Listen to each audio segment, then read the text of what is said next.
So welcome. We are now speaking to Kate Galvin, who is the associate producer at the 11th Hour Theatre Company in Philadelphia. And Kate, one of the things that I think is so exciting about your company is that you do only musicals. Is that correct? Yeah, we do mostly new and contemporary musicals. Our mission is to do intimate, character-driven musical theater. So we are doing projects that are kind of out of the mainstream a little bit, the off-Broadway to, the Arden or the Walnuts Broadway of Philadelphia. Right, because I think a lot of writers who are working on new musicals, they get an idea in their head, they want to write a new musical and go to Broadway, and they think that's the only thing. Right. And that's why a company like yours is such a wonderful place to cut your teeth, to work on different kinds of musicals, may or may not ever work on Broadway. So when you guys are looking to do your programming, what are you looking for in the kinds of musicals, both ones that already exist and maybe a little bit more about when you're looking for a new one? What is it that excites you and makes you guys good at 11th Hour? I mean, a really strong score, obviously, especially because we only do musical theater. We are really compelled by a strong score. And like I said, because we do what we call intimate musical theater, we're looking for pieces that have a really strong focus on relationships, on the character dynamics between the characters, and a way that we can bring the audience into the story and maybe perhaps get them to sympathize with characters that they might not necessarily think that they can or would. We want to find a way in with them so that they have a real up close and personal experience with those characters, even if they're people who they might not want to know in real life. So those are the things that really, when I think about the shows that we've done, they're really personal stories, and that is what's compelling to us. Can you give us some examples of the types of shows, both from the standard repertoire and new musicals that you've tried to develop? Sure. So last season we did a seldom produced musical, Michael John LaChiusa's See What I Want to See, which is a very difficult, challenging piece. And I was so proud of our production. It was challenging in a number of fronts, but it really did everything I would want an 11th Hour show to do. We did kind of an untraditional configuration with the space, so the actors were extremely close to the audience.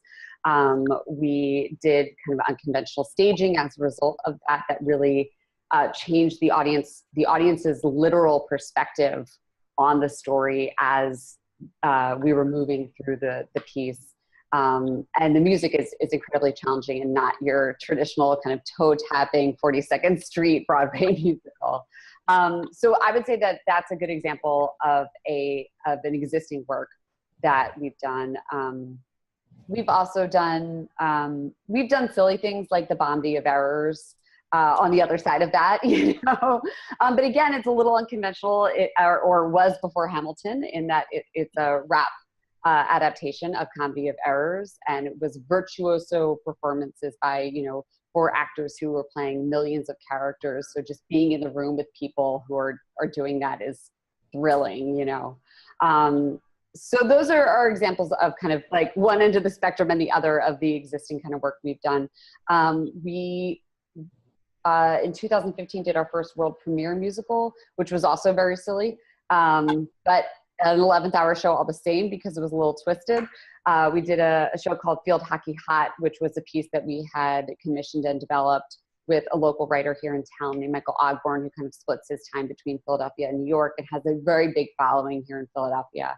And that was a really kind of zany sports story about a girls field hockey coach who would do anything to win, and her team on their journey to win the world championship. And it was all original music in the style of 80s pop music. So you would recognize, like, oh, that's the Elton John song, that's the Whitney Houston song, but it was all pastiche, essentially. But this year we're doing, we just did our main stage production this year was Lizzie, a rock musical with 4 women.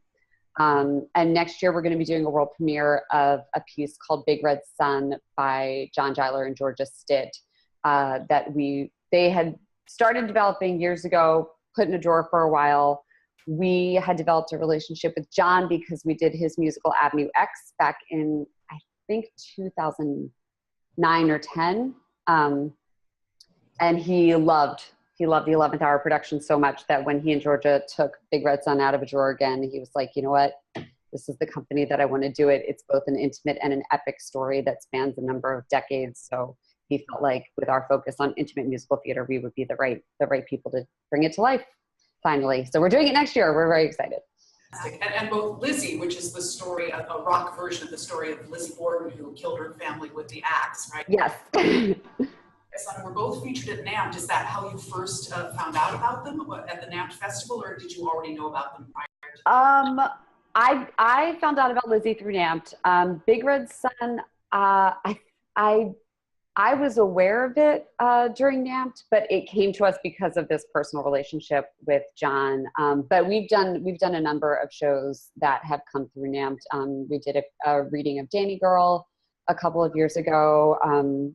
Last year we did a concert reading of a totally new draft of Factory Girls, which had been in the NAMT festival as well. I'm working closely with the Factory Girls team since that reading and that new draft to continue development on the piece and find a home for it. Great. And other than the National Alliance Festival that happens every year, which is a great spot to go find new shows, how else do you find shows? Or how, if I were a part of a team that had written a musical, can I submit to you, or how does that work? Absolutely. We have an open submission process. You don't need to have an agent or know somebody who knows somebody. You can always submit, and writers are welcome to either email myself or email the producing artistic director, Michael Philip O'Brien. And we read scripts as best we can. We are limited in the resources that we have. We're a small company. And so we don't necessarily pick up a lot of stuff. But we might, even if we can't do it ourselves, might be able to steer somebody in the right direction for another company here in Philadelphia that might have the resources to take on that project if it's something that's not right for us. And you've mentioned that you like to do intimate musicals that are story-driven and character-driven. Does that also limit, because of the size of your company, the size of cast that someone might want to send your way? Yes. Field Hockey Hot was the biggest size show. Well, yes and no. Field Hockey Hot was our biggest full production to date. We had 10 actors and I think a 4-piece band. And that's probably about as big as we can get right now on our main stage. But we also have secondary programming called the Next Step Concert Series, which we do 29-hour stage readings. The show gets 3 performances in front of a paying audience. And we've used that sometimes as a developmental opportunity.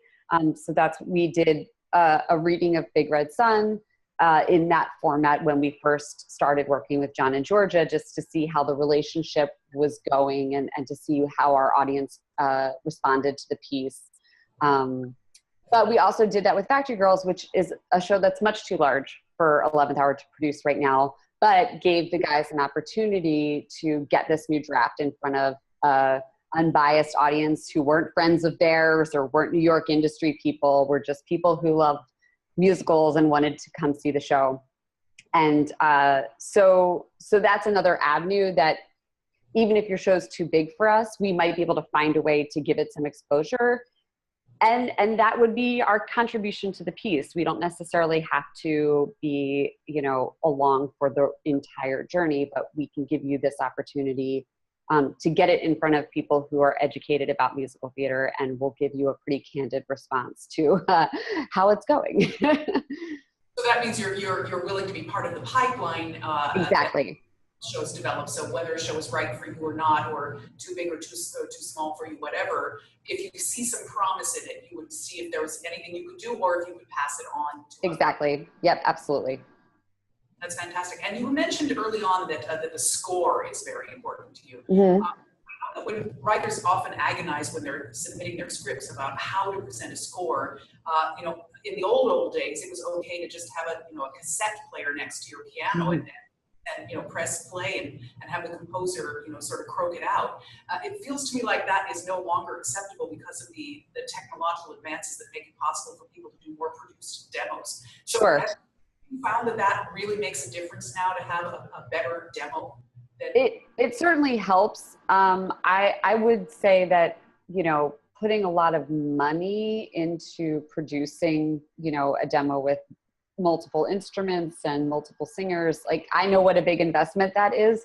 And I certainly wouldn't necessarily expect that from a brand new piece.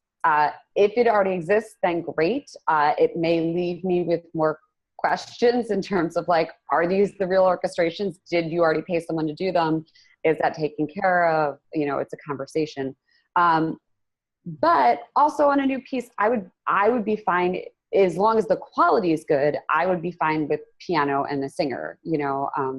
It's a question of I want it to be easy to listen to. I don't want to be worried or questioning the quality of the work because of the quality of the demo.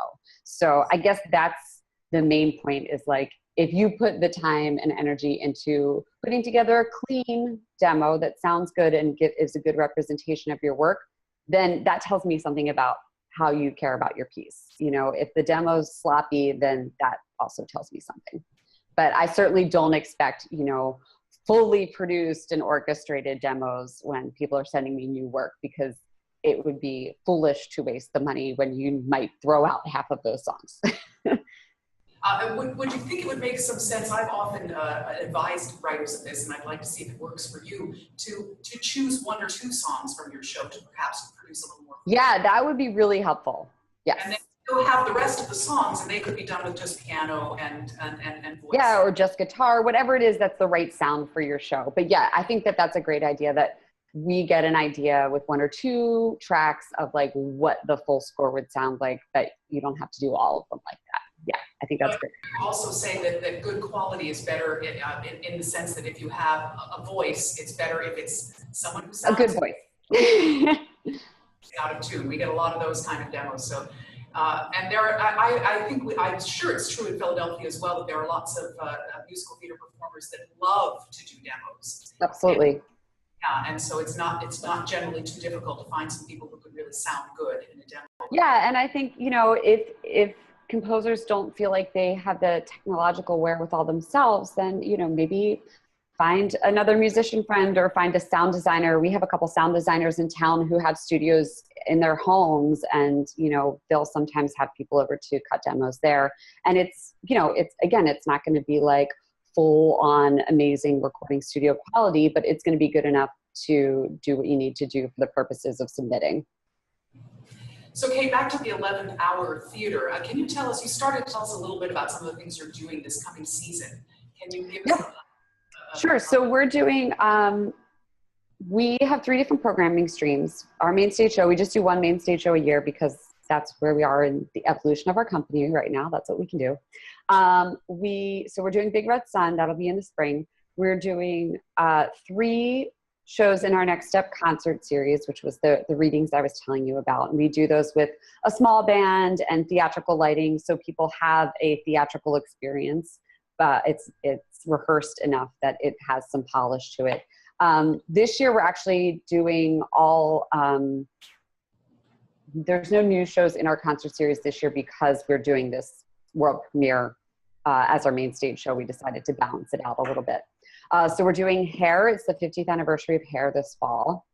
And yeah, we're a company who kind of built our reputation on doing rock musicals. So we thought it was only fitting to kind of pay tribute to the original rock musical. So we're doing that. We're doing a reading of Company. And then we're doing a reading of Jane Eyre, which is another piece that hardly ever gets produced, but is a really beautiful musical. And we're excited to share it with Philadelphia. Yes. Yeah. The Paul Gordon one. Yeah.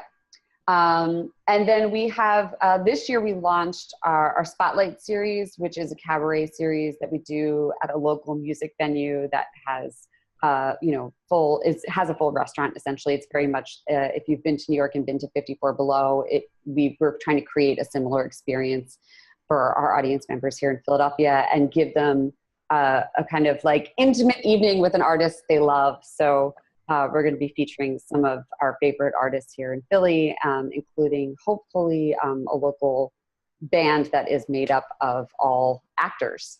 So they are actors slash a band. So we're going to try to get them to join us this season. Yeah. So we have a couple of different things going on. And then we're also in development we commissioned our second, it's our second commissioned piece that we're developing right now, which will hopefully be getting a world premiere in spring 2019. A show called Something Like a War, which is by local writers, and it's a Civil War piece. It's going to have a bluegrass score. It's very exciting. And do you generally, it sounds like you generally aim your commissions at local writers? It's helpful with the foundations here in town in terms of getting support for a massive undertaking. It's really helpful to be working with local artists. It also gives you a sense of community there in Philadelphia. Exactly. Great. So here's a question that we're asking everybody that we're doing these interviews with. If you happened to have $100,000 suddenly magically appear for you to use for 11th Hour to use in their development of new musicals, how would you want to go about spending that kind of money? Ooh.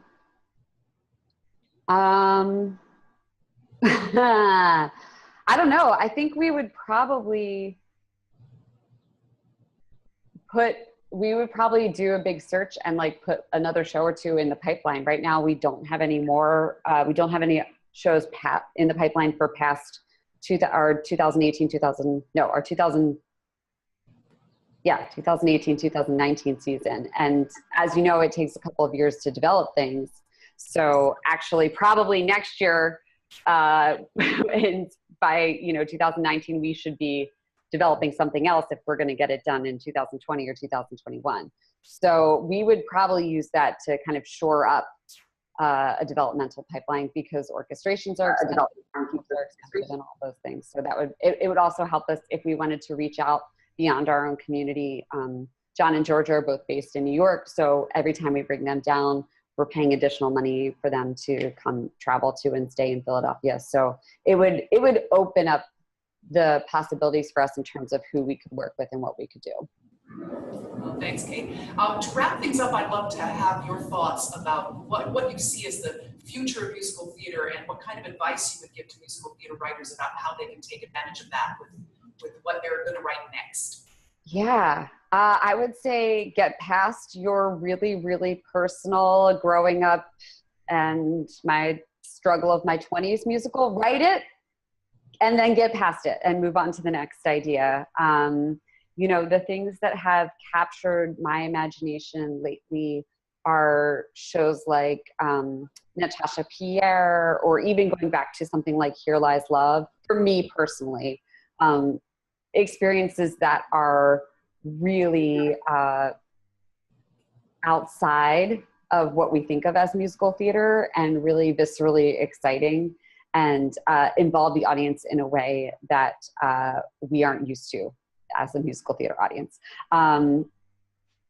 But they're also big stories. And I would say not to be afraid to write that. I think that, when people see companies like ours, they see, oh, well, it can only be 4 actors. That doesn't mean it has to be a small story. It just means it needs to be a small cast.